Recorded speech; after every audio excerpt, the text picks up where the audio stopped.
आप सभी का एक बार फिर से आपके अपने शैक्षणिक YouTube channel all subjects for basic में बहुत बहुत स्वागत है।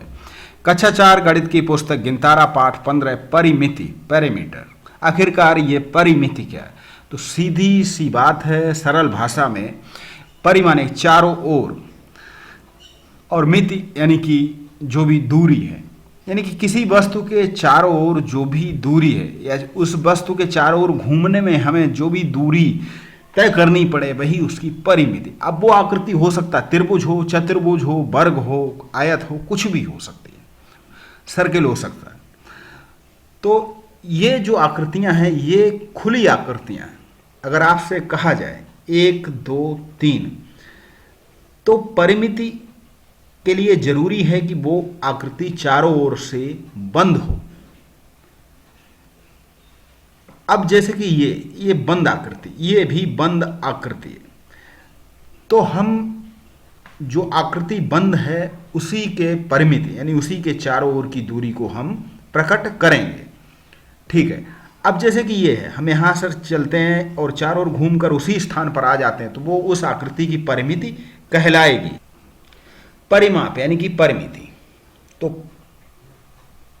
अब इसी तरह गोलू हरी झंडी से दौड़ना शुरू करता, हरी से लाल झंडी तक पहुंचने के लिए 40 कदम, उसके बाद लाल से पीली 30 कदम, इसी तरह फिर पीली से हरी झंडी तक 50 कदम दौड़ता है।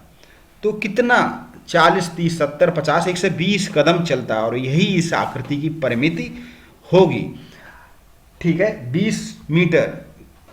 अब देखिए परिमिति और ये जो आकृतियां हैं 9 7 16 6 22 परिमित हो गई। इसी तरह इस आकृति 2 4 6 6 12 2 18 3 21 2 25, तो ये इस आकृति की परिमिति हो गई। परिमिति यानी कि चारों ओर की लंबाई। ठीक है। अब आयताकार आकृति में आमने सामने की भुजाएं बराबर होती, तो अगर इसकी हमें परिमिति निकालनी है तो हमें क्या करना है कि दोनों की लंबाई और चौड़ाई दोनों को जोड़ लें, उसमें 2 का गुणा कर दें, क्योंकि 2 लंबाई 2 चौड़ाई होती है। तो परिमिति निकालने की, जैसे वर्ग की परिमिति भुजा गुणे 4, क्योंकि उसकी चारों भुजाएं बराबर होती हैं। आयत की चारों भुजाओं की माप का योग, इस तरह हम कर सकते हैं आयत। इसी तरह वर्ग, तो वर्ग के लिए भुजा गुणे 4 यानी कि 10 10 10 10। आप वीडियो को पॉज कर ठीक से आप उसको धीरे धीरे पूरी देखिए। गणित की एक बात है कि जो भी उदाहरण और जो भी डिस्क्रिप्टिव शुरू में दिया रहता है, पाठ के बारे में जो समझाया जाता है, उसको हमें जरूर पढ़ना चाहिए। बच्चे गणित में क्यों असफल होते हैं? क्योंकि वो सिर्फ अभ्यास को ही गणित समझते हैं। कुछ उदाहरणों के माध्यम से हम समझेंगे। आयत है तो लंबाई धन चौड़ाई गुणे 2, लंबाई धन चौड़ाई गुणे 2। पहले लंबाई चौड़ाई जोड़ दो, उसमें 2 का गुणा कर दो तो आयत की परिमिति।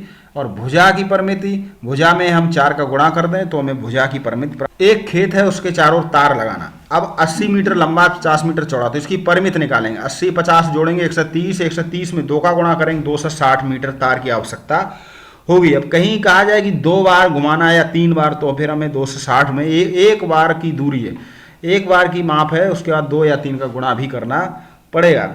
दी गई आकृति में बंद या खुली आकृति की पहचान करना, त्रिभुज चतुर्भुज वर्ग एवं आयत आदि की आकृति का परिमाप ज्ञात करना, रेखाखंड से बनी किसी बंद आकृति की सभी भुजाओं की लंबाई की योग आकृति की परिमाप कहलाती है। जी हाँ, आकृति बंद होनी चाहिए। तो ये था हमने सीखा। चलिए इसके अभ्यास प्रश्न भी देखते हैं।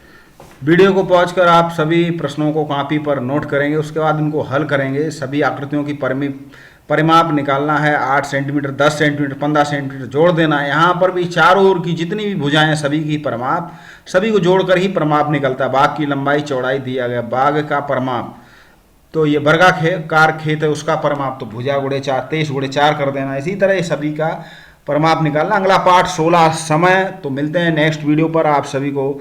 आप सभी चैनल को सब्सक्राइब कर लें, जो नीचे रेड बटन दिया गया, बेल आइकॉन भी दबाएं, चैनल से जुड़ जाएं, क्योंकि यहाँ पर पढ़ सकते हैं आप अपने सभी विषय हिंदी एवं अंग्रेजी माध्यम में।